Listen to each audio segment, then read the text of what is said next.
আজ আমি অনেকদিন পরে একটা বড় মানে ফুল লেন্থ ভিডিও বানাবো। দেখো অনেকটা বড় একটা অঙ্ক, মানে অনেক বড় অঙ্ক না, একটাই অঙ্ক ছোট ছোট পার্টে ডিভাইডেড, অনেকগুলো পার্ট নিয়ে এসেছি।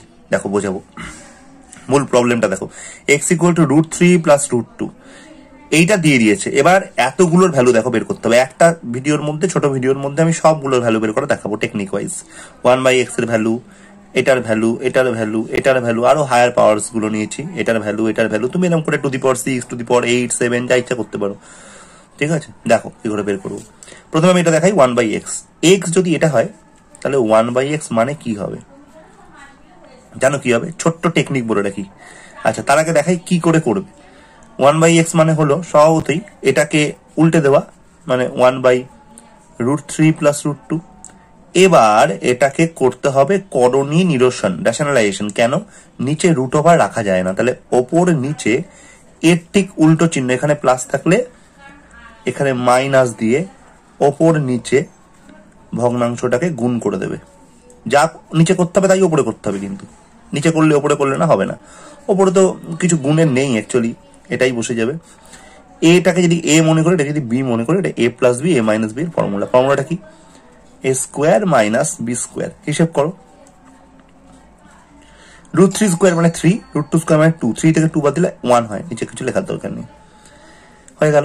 এবার তুমি মনে রাখবে, যদি এটাকে উল্টে দিই না, মানে ধরো আমি বলতে চাইছি এই যে এখানে x ইকুয়াল টু √3 প্লাস √2 আছে, রেজাল্টটা দেখো √3 মাইনাস √2, মানে এটাই সংক্ষিপ্ত শর্টকাট, এতটা না করে জাস্ট মনে রাখবে রেজাল্টটা।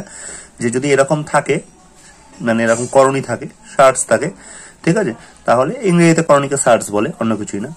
1/x এর রেসিপ্রোকাল বা অনন্যক বা উল্টে দিলে সহজ ভাষায় জাস্ট চিহ্নটা এটা প্লাস থাকলে এটা মাইনাস হয়ে যাবে। এবার এটা কি করে করবো? x প্লাস 1/x, x মানে এটা, 1/x মানে এটা। পাশাপাশি যদি দেখো বসাই, এই মাইনাস √2 আর এই √2 কেটে গেল, পড়ে থাকবে √3 প্লাস √3। কত √3 হয়? 2√3। এবার এটাকে যদি আমি এদিকে হোল স্কোয়ার করে দিই, একই লাইনে, লাইন বাড়াচ্ছি না, হোল স্কোয়ার, তাহলে এটা হবে formula a square plus B square plus 2ab। AB মানে এটা, এটা পাশাপাশি গুণ হয়ে গিয়ে 2 পড়ে থাকবে, x কেটে যাবে। 2√3 এর হোল স্কোয়ার মানে কি? 2 স্কোয়ার মানে 4, √3 স্কোয়ার মানে 3, 4 × 3 মানে 12। তার মানে বাদিকে যদি আমি x square plus 1/x square লাগাই, তাহলে এই 2টা ওদিকে গেলে মাইনাস হয়ে গেল, তাহলে 12 থেকে 2 বাদ দিলে 10 হয়ে গেল। এবার x³ প্লাস 1/x³। আচ্ছা, একটা কথা বলে রাখি, এবার এখান থেকে ডাইরেক্ট এটা বেরিয়ে যাবে। এটাকে যদি আবার হোল স্কোয়ার করি, একই লাইনে করলাম, হ্যাঁ, লাইন বাড়াচ্ছি না, তাহলে এটা আবার স্কোয়ার স্কোয়ার মানে ⁴, এটাও ⁴, এটা আবার সেই 2, x স্কোয়ার কাটলো 100। আচ্ছা, তাহলে 2টা আবার ওদিকে নিয়ে গেলাম, তাহলে বাদিকে পড়ে থাকলো x⁴ plus 1/x⁴ is equal to 98। দেখো, তার মানে এখান থেকে এটা হোল স্কোয়ার করলে বেরিয়ে চলে আসবে। এবার আসি এটা করতে গেলে আমাকে আবার এই লাইনটাকে নিতে হবে, x plus 1/x equal to 2√3। যেহেতু কিউব আছে, বুঝতেই পারছো আমি এই লাইন থেকে নিয়ে এলে এটার স্কোয়ার না করে হোল কিউব করব। তাহলে 2√3 এর হোল কিউব। দেখো হোল কিউবের ফর্মুলা কি জানা আছে? হোল কিউবের ফর্মুলা কি দেখো, বলো, তোমরা বলো।